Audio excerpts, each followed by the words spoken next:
উপর হামলার ঘটনায় দুঃখ প্রকাশ করে বিবৃতি দিয়েছে হাসপাতাল কর্তৃপক্ষ। এতে অনাকাঙ্ক্ষিত ঘটনার জন্য ক্ষমা প্রার্থনা করেন তারা। গতকাল হাসপাতাল পরিদর্শনে যান স্বাস্থ্যমন্ত্রী সরদার সাখাওয়াত হোসেন। গিয়ে একটি বেকারির সন্ধান পান। পরিদর্শন শেষে গণমাধ্যম কর্মীরা বেকারিতে যেতে চাইলে তাদের ওপর হামলা করেন হাসপাতালটির পরিচ্ছন্নতা কর্মীরা।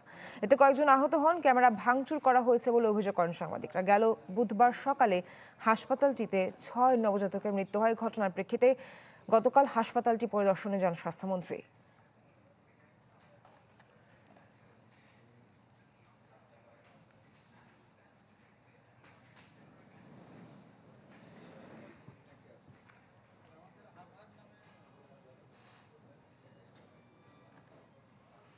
দর্শক, এই মুহূর্তে আদিন হাসপাতালের সামনে আছেন আমাদের সহকর্মী জিনিয়া কবির সূচনা। একটু সূচনার সঙ্গে কথা বলবো। সূচনা, আমাদেরকে জানাবেন আপনার কাছে সবশেষ কি তথ্য আছে?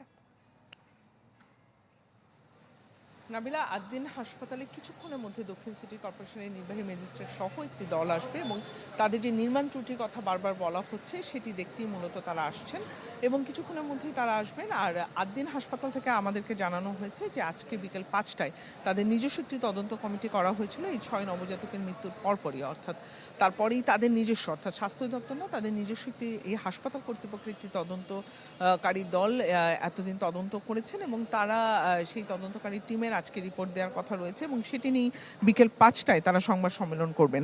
আমি ভরসা রাখি হিরন স্মার্ট ওয়াটার পিউরিফায়ারে।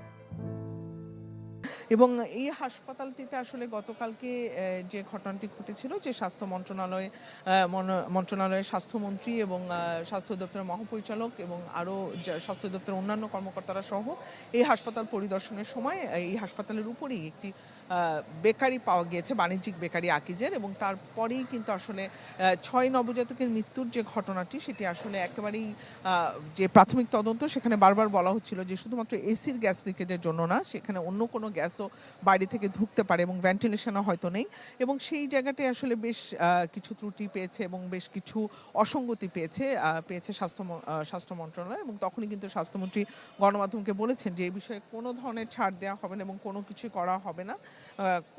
করা হবে না এবং সবকিছু মিলিয়ে কিন্তু তারা 3 জুন পর্যন্ত সময় চেয়েছে স্বাস্থ্য দপ্তরের যে তদন্তকারী টিম, তারা 3 জুন চূড়ান্ত রিপোর্ট জমা দেবে এবং আজকে দক্ষিণ সিটি কর্পোরেশন কিছুক্ষণের মধ্যে আসবে, এসে দেখবে। আরেকটি বিষয়, এই হাসপাতালে যারা রুগী আছেন তারা আসলে এখনো কিছুটা আতঙ্কের মধ্যে আছেন। অনেকেই কিন্তু নিজেদের ডিসচার্জ করে চলে যাচ্ছেন এবং নতুন যে রুগী ভর্তি সেটির সংখ্যাও বেশ কম, সেগুলো আমরা হাসপাতাল কর্তৃপক্ষ থেকে জেনেছি। অনেক অনেক ধন্যবাদ আপনাকে।